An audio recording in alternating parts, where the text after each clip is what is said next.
तो बेटा मोलैरिटी के बाद हम लोगों को देखना है नॉर्मेलिटी, लेकिन चलिए उससे पहले एक चीज़ और देखते हैं। मोलैरिटी जैसा बिल्कुल सिमिलर टर्म है एक फॉर्मेलिटी, ये भी कई जगह पे दिया गया होता है। तो लेट्स डिस्कस फॉर्मेलिटी। फॉर्मेलिटी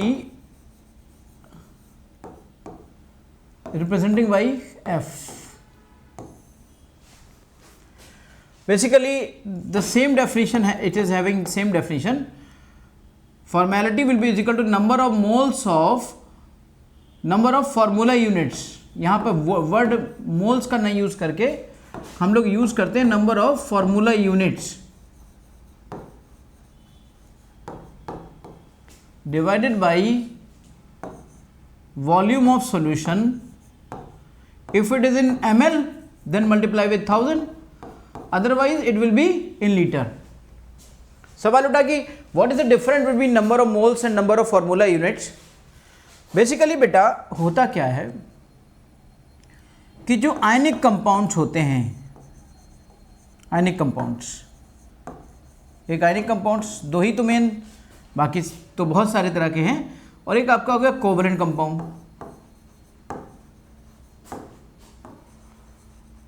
तो कोवलेंट कंपाउंड्स में एक मॉलिक्यूल होता है। लाइक अगर आप अल्कोहल के मॉलिक्यूल की बात करें तो वो C2H5OH है, या फिर वो मान लीजिए CH4 है, मान लीजिए C2H6 है, मान लीजिए C6H6 है। तो ये मॉलिक्यूल है, तो मॉलिक्यूल का मास हो गया मॉलिक्यूलर मास, मॉलिक्यूल का मास हो गया मॉलिक्यूलर मास। अच्छा, फर्क क्या होता है इनमें?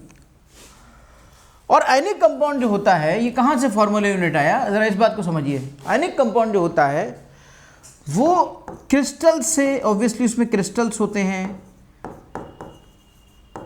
है ना। और उस जैसे अगर इफ यूर क्रिस्टल्स होते हैं एंड हैविंग लाइक NaCl, मान लीजिए कोई NaCl है, एक आयनिक कंपाउंड है, तो this is not molecular formula, molecular, this is not molecule, ये मॉलिक्यूल नहीं है। This is representing a formula, means giving empirical formula कि इस क्रिस्टल के अंदर NaCl 1:1 के रेशियो में है, 1:1 के रेशियो में है। ये 6:6 हो सकते हैं, 8:8 हो सकते हैं, 10:10 हो सकते हैं, ये 20:20 हो सकते हैं, ये 100:100 हो सकते हैं, ये 900:900 हो सकते हैं। तो we can't define this is a molecule, but we can say this is a formula compound. Ionic compound can be represented in ionic compound can be represented in formula crystals. इसका मतलब ये हुआ कि हम यहाँ पर इसके मास को फॉर्मूला मास कहेंगे, ना कि मॉलिक्यूलर मास। इसके मास को हमने क्या कहा, इनके मासेस को हम कहते हैं मोलर मास। अब अगर सपोज करिए कोई आयनिक कंपाउंड है, कोई दूसरा आयनिक कंपाउंड में ले लेता हूँ, मान लीजिए एक आयनिक कंपाउंड ले लेता हूँ, या सपोज करिए मैंने आयनिक कंपाउंड ले लिया, कोई भी ले लेता हूँ आयनिक कंपाउंड Fe2O3 ले लेता हूँ, या कोई और ले लेता हूँ। तो इसमें ये जो इसका 2:3 का रेशियो है, इट्स नॉट अ, ये just giving a formula, just giving a repeating unit of NaCl 1:1। तो ये फॉर्मूला मास होगा NaCl या इन सब में आयनिक कंपाउंड्स में जो उनका मोलर मास होता है, या जो उनके एटम्स के कॉम्बिनेशन का मास होता है, वो उसका फॉर्मूला मास कहलाता है, फॉर्मूला मास कहलाता है। सपोज करिए कोई दूसरा आयनिक कंपाउंड होता,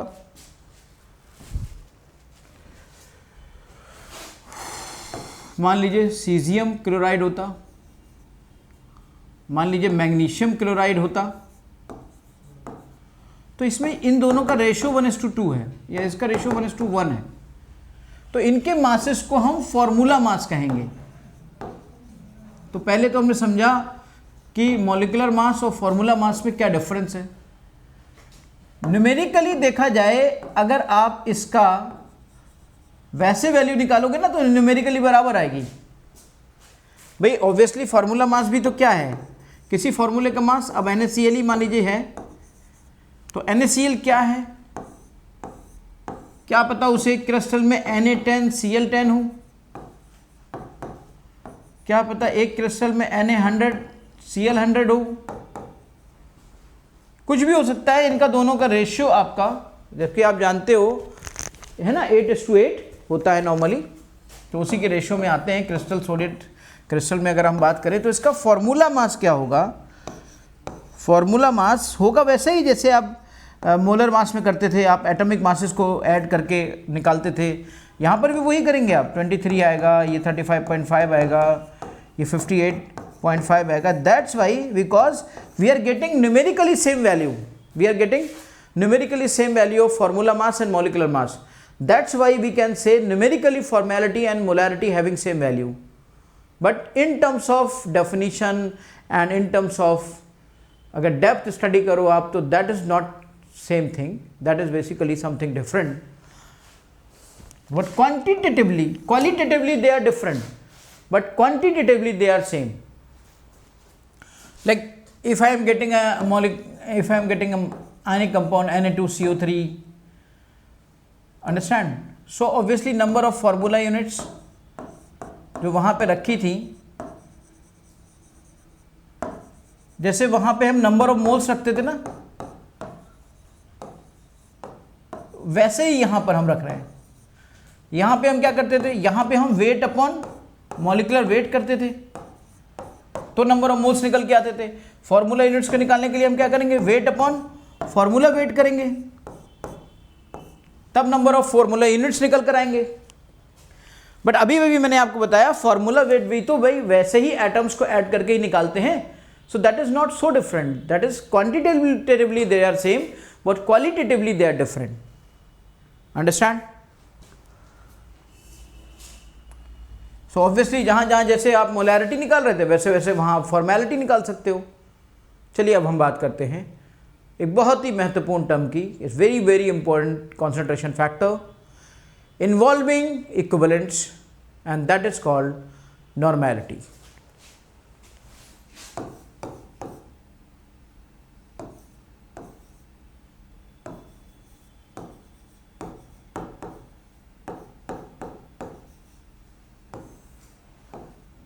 That is called normality. Normality, which is represented by capital N, and that capital N is equal to number of equivalents present in 1 liter of solution.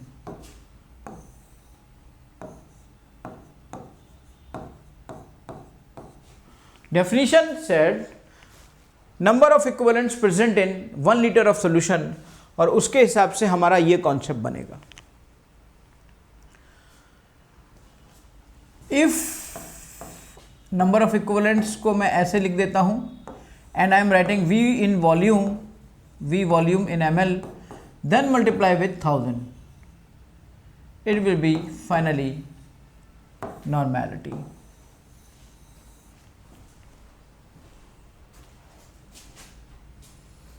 Think about it again in the same way.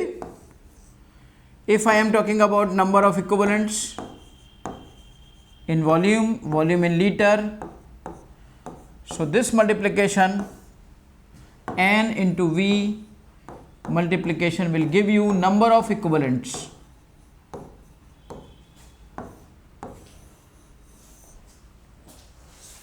And here N into V multiplication will give you N equivalents into 1000, and this term is basically number of milli equivalents.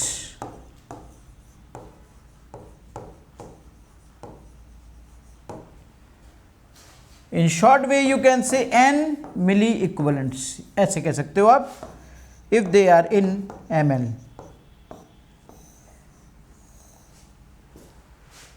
ध्यान से देखिए, normality is basically number of equivalents present in 1 liter of solution. This is the definition, and according to the definition we can derive a formula, and that is number of equivalent divided by volume of solution in liter. Okay.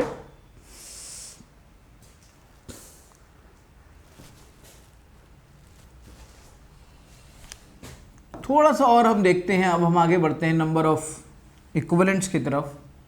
तो can we write down number of equivalent is equal to weight upon equivalent weight. आपको last term पे मैं बता चुका हूं कि number of equivalents को हम वेट अपॉन इक्विवेलेंट वेट लिख सकते हैं। ये पूरा मैंने बताया था कि नंबर ऑफ मोल्स को हम वेट अपॉन मॉलिक्यूलर वेट लिखते हैं और नंबर ऑफ मोल्स को हम वेट अपॉन मॉलिक्यूलर वेट लिखते हैं एंड नंबर ऑफ इक्विवेलेंट्स को हम वेट अपॉन इक्विवेलेंट वेट लिखते हैं। फिर इक्विवेलेंट वेट का मैंने बोला था कि equivalent weight is equal to, याद होगा आपको, फिर से एक बार देख लीजिए, molecular weight upon conversion factor. और मैंने कहा था भाई इस कन्वर्जन फैक्टर को मैं एक्स फैक्टर भी कहता हूँ क्योंकि यही वो चीज़ है जो मॉलिक्यूलर वेट को इक्विवेलेंट वेट में कन्वर्ट कर देती है। These all things I have discussed and even I have discussed about the conversion factor in all non-redox reactions, either they are in salt, atoms, ions, acid, base, सब में हम x factor का discussion कर चुके हैं। And इसके अलावा अगर हम एक्स फैक्टर की बात करें रिडॉक्स की तो वो हमारा अभी बचा है क्योंकि रिडॉक्स जब रिएक्शन आएगी तो उसमें एक्स फैक्टर का यूज़ करेंगे। फिलहाल हम बात करते हैं कि हम वेट अपॉन इक्विवेलेंट वेट को मैं ई इक्विवेलेंट, वैसे तो सिंपली ई से रिप्रेजेंट करते हैं इक्विवेलेंट वेट को, और ई लिख सकते हो आप ई इंटू वॉल्यूम, या इक्विवेलेंट वेट लिख सकते हो, ऐसे पूरा पूरा लिख दो ताकि कोई कंफ्यूजन ना हो। अगर वॉल्यूम इन ml ले लो देन मल्टीप्लाई विथ 1000, तो आप नॉर्मेलिटी को ऐसे लिख सकते हो। अब मैं इस पर फिर से पूरी वैरायटी करूँ क्वेश्चंस की, तो मैं आपको बताऊं जो मैंने मोलैरिटी में किया था वो सब मैं यहाँ कर सकता हूँ। बस एक तरीका आपको बता देता हूँ, मोलैरिटी को नॉर्मेलिटी में कन्वर्ट कर लेना या नॉर्मेलिटी को मोलैरिटी में कन्वर्ट कर लेना। देखिए कैसे,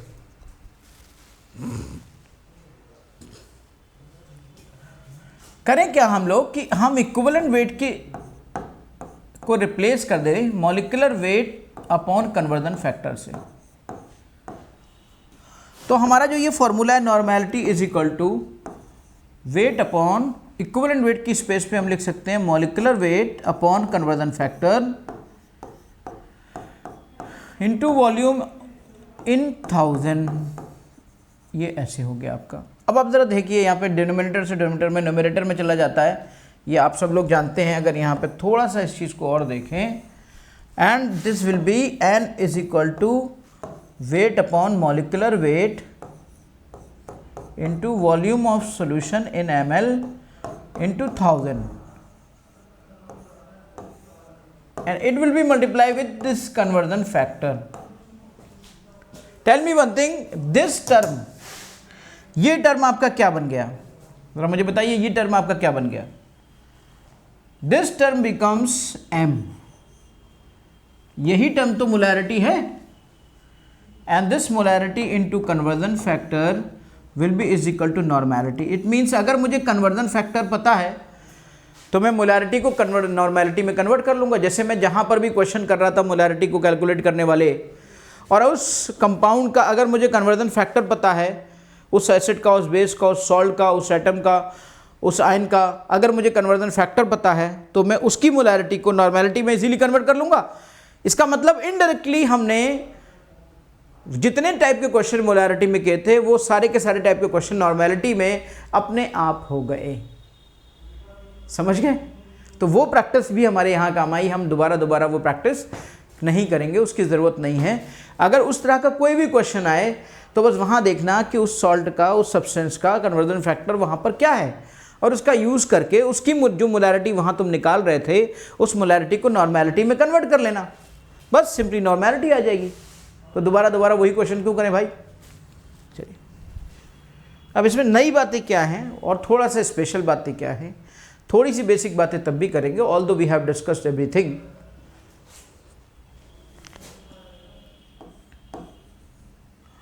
अब अगर यहाँ पे बेसिक क्वेश्चन जैसे कोई आ जाए, एक क्वेश्चन मैं देखता हूँ, मान लो एक क्वेश्चन हमने देखा, पहला क्वेश्चन इसमें देखते हैं, लेट्स फाइंड नॉर्मेलिटी कितना आसान है, देखिए find normality of 24.5 gram H3PO4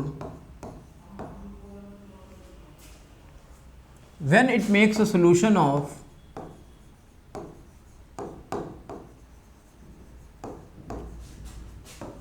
a solution of 900 ml. When it makes a solution of 900 ml, simple सी आप एक काम करिए ना, आप बस एक काम करिए, मोलैरिटी निकाल लीजिए। Molarity wait upon molecular wait,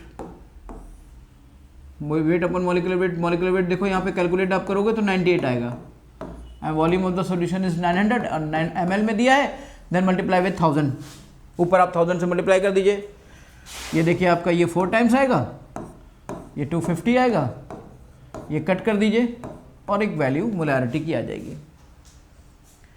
अब ये आपकी वैल्यू मोलैरिटी की जो भी आई, इस काम करेंगे आप, नॉर्मेलिटी आपको पूछी गई थी ना, तो normality is equal to molarity into conversion factor. अब आप मुझे बताइए यहाँ कन्वर्जन फैक्टर H3PO4 के लिए कितना होगा? क्या आइदर वी हैव डिस्कस्ड और not? I think everything we have discussed. और यहाँ पे कन्वर्जन फैक्टर होगा 3।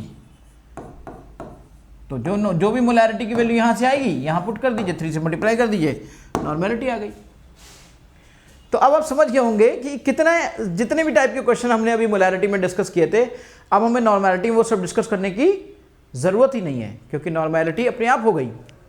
जैसे हमने नॉर्मेलिटी और मोलैरिटी को कोरिलेट कर दिया। फिर भी कुछ चीज़ों को देख लेते हैं, जैसे वहाँ पर नॉर्मेलिटी, जैसे वहाँ पर हमने वो किया था, ऐसे यहाँ पर भी कर लेंगे। जैसे सॉल्ट के बारे में बात की थी, आयन के बारे में बात की थी, अगर आयन की कोई पता कर ले तो वैसे ही करेंगे आप। ऐसे आयन है आपका, अब आयन H3PO4 है, सब कुछ सेम पैटर्न पे है बेटा।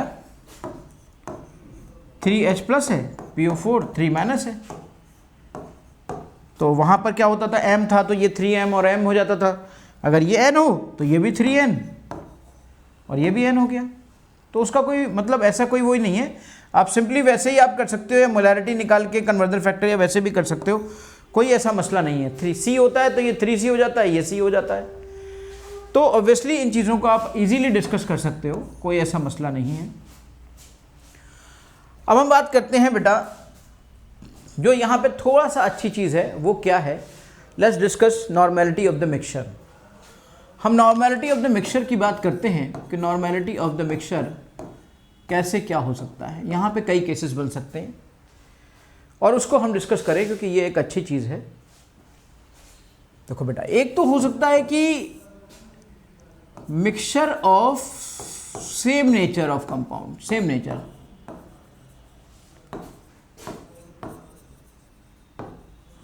Same nature substances.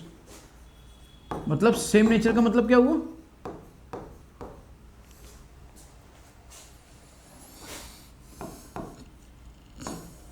either all acids or all bases, या तो सब के सब, एक एसिड दूसरा एसिड तीसरा एसिड चौथा एसिड सब ऐड कर लो, या फिर जैसे ऐड कर लो सारे बेसिस हो। जैसे कि सपोज करो सारे एसिड्स हैं यहाँ पर, मान लीजिए अब सारे एसिड हो तो क्या होगा भाई, मान लीजिए एक एसिड है कोई, let's do one acid, acid number 1। Acid number 1 की मोलैरिटी M1 थी और उसका वॉल्यूम V1 था। एसिड नंबर 2 की मोलैरिटी M2 थी और उसका वॉल्यूम V2 था। एसिड नंबर 3 की मोलैरिटी M3 थी और उसका वॉल्यूम V3 था। तो यहाँ पे अगर आप यहाँ बात हम नॉर्मेलिटी की कर रहे थे ना, हाँ, तो जब बात नॉर्मेलिटी की कर रहे हैं तो भाई इसको हटाइए, तो नॉर्मेलिटी की बात हो रही है ना, नॉर्मेलिटी की बात हो रही है तो इसकी बात ही नहीं हो रही है। तो यहाँ पे क्या आएगा, यहाँ पे आएगा आपका नॉर्मेलिटी। इसकी नॉर्मेलिटी M1 थी, ये था नॉर्मेलिटी इसकी N2 थी, इसकी नॉर्मेलिटी इसकी N3 थी। तो हम नॉर्मेलिटी ऑफ द मिक्सचर निकालने चले हैं, तो हम सिंपली कुछ नहीं करेंगे, वही क्या करेंगे, सारे के सारे ऐड कर देंगे, N1 B1 plus N2 V2 plus N3B3 divided by V1 plus V2 plus V3। Means acid के केस में क्या हुआ, N mixture will be is equal to sigma Na Va upon sigma Va। क्या मतलब हुआ इसका, सारे एसिड्स के Na Va को ऐड कर दो मल्टीप्लाई करके, और सिग्मा Va मतलब टोटल वॉल्यूम ऑफ एसिड को ऐड कर दो, टोटल वॉल्यूम ऑफ एसिड को ऐड कर दो। तो आप इस तरीके से कर लोगे तो कोई दिक्कत ही नहीं आएगी। अब ऐसे ही यहाँ पे बेसिस हो, मान लीजिए सारे बेसिस हैं, तो यहाँ पर भी तो normality of the mixture same आ जाएगा कि भैया सारे बेसिस के N और V को मल्टीप्लाई कर दो और सारे बेसिस के वॉल्यूम को ऐड कर दो। तो यहाँ तो बिल्कुल आई थिंक ये बिल्कुल वही चीज़ है जैसे मोलैरिटी में था, सारे के सारे N और V को मल्टीप्लाई, M और V, M1 V1 plus M2 V2 plus M3 V3, कुछ भी ऐसा स्पेशल नहीं है यहाँ पर। अब स्पेशल कहाँ पे आता है, जब सेम केस हो, या तो sigma NaVm A for acid, sigma NaVa A for acid, acid का मतलब A for acid, V for acid, A for acid, यानी कि उन सब के वॉल्यूम को ऐड कर दो डिवाइड बाई टोटल वॉल्यूम। सारे बेसिस हो तो उनके N और V को मल्टीप्लाई कर दो, V फॉर बेस, और उसके सिग्मा B यानी कि टोटल वेट से डिवाइड कर दो। बहुत ही आसान सा क्वेश्चन, इसमें तो कोई मतलब कुछ बताने की और ज़्यादा समझाने की ऐसी कोई ज़रूरत ही नहीं है। यहीं पर अगर ऐसा हो अपोजिट नेचर की चीज़ें मिक्सिंग हो, केस 2,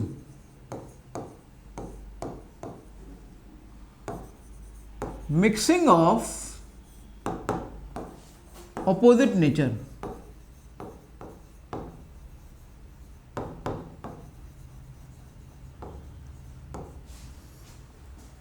ऑपोजिट नेचर मतलब एक ही बर्तन में एसिड्स और बेसिस, और एक ही बर्तन में आपने क्या किया कि भैया सारे इसको एसिड को भी डाल दिया और बेस को भी डाल दिया और उन दोनों को मिक्स कर दिया और एक मिक्सचर ले लिया।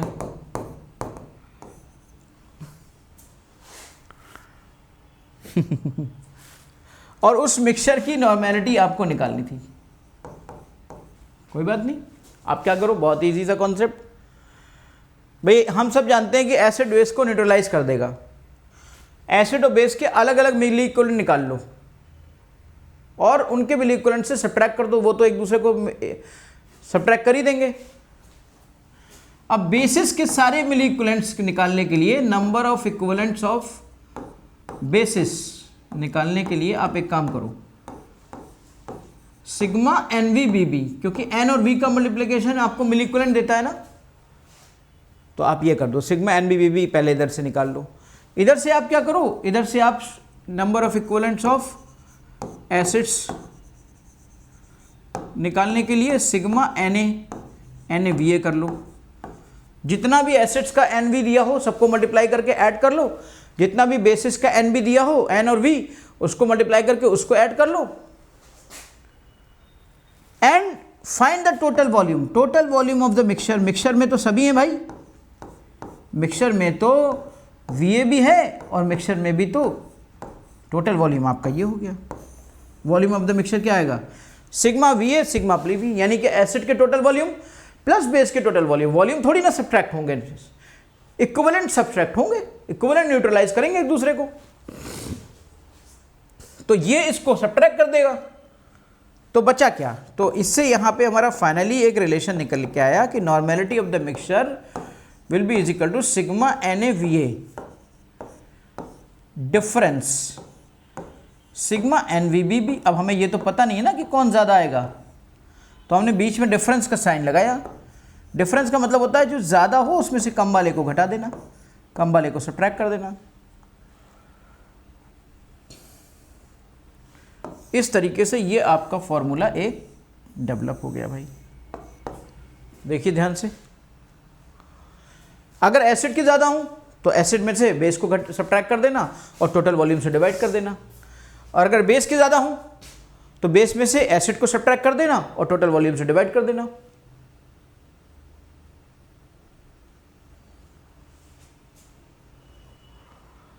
ओके बेटा,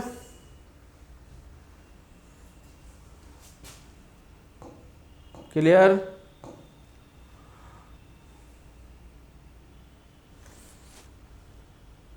ठीक, अगले केस पे हम लोग चलते हैं। यहां तक देखने में कोई दिक्कत, कोई प्रॉब्लम, किसी भी को कोई प्रॉब्लम नहीं होनी चाहिए थी। Number of equivalent of basis हमने निकाले और बेस। अब प्रॉब्लम पे चलने से पहले हमें इसे देखना पड़ेगा कि भाई आपका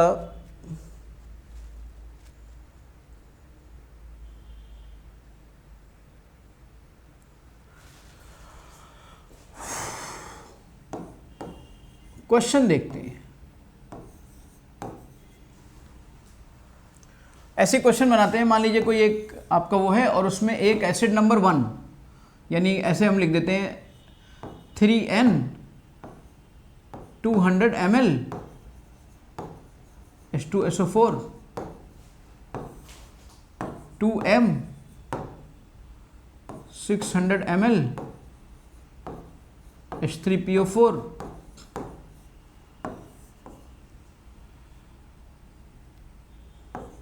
3m 100 ml HNO3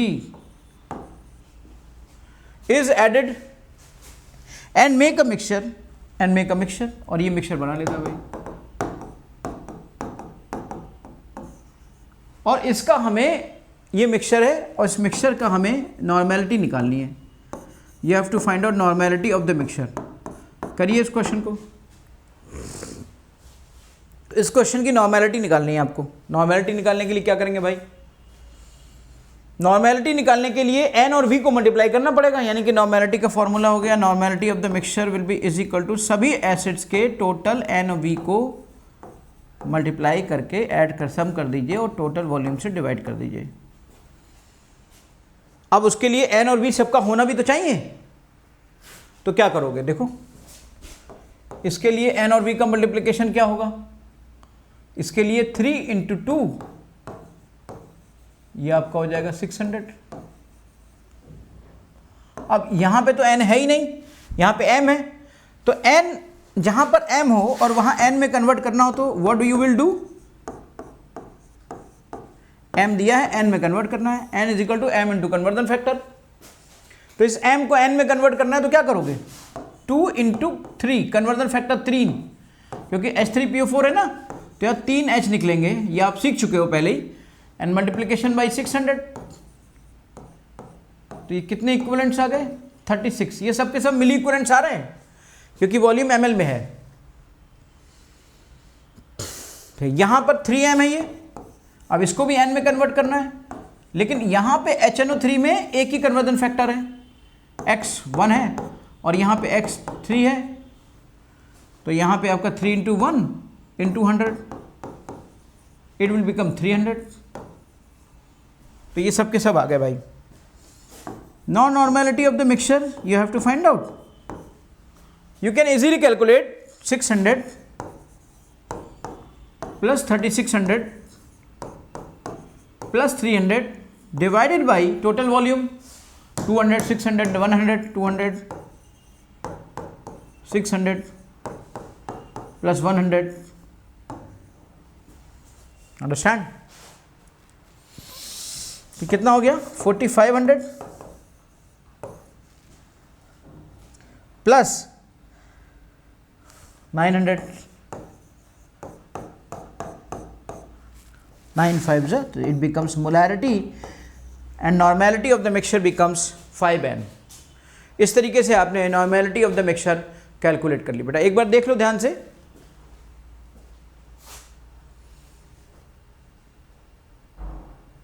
ओके, चलिए,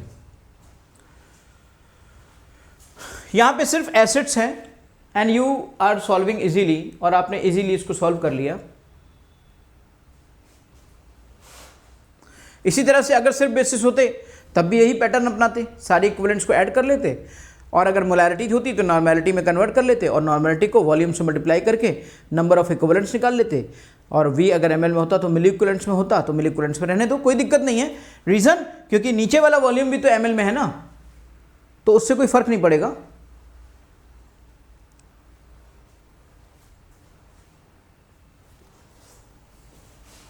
अब मान लीजिए एक क्वेश्चन कर लेते हैं अपोजिट नेचर का।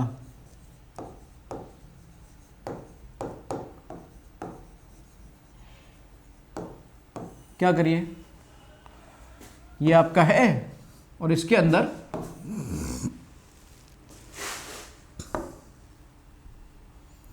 अपोजिट नेचर का एक क्वेश्चन कर लेते हैं। 2m 100 ml H2SO4 है, 1n 600 ml HNO3 है, और यहीं पर 2m 150 ml कैल्शियम हाइड्रोक्साइड है, 2n 500 ml NaOH है बेटा। क्या करेंगे आप? इजी है बहुत। NaVA अलग कर लीजिए,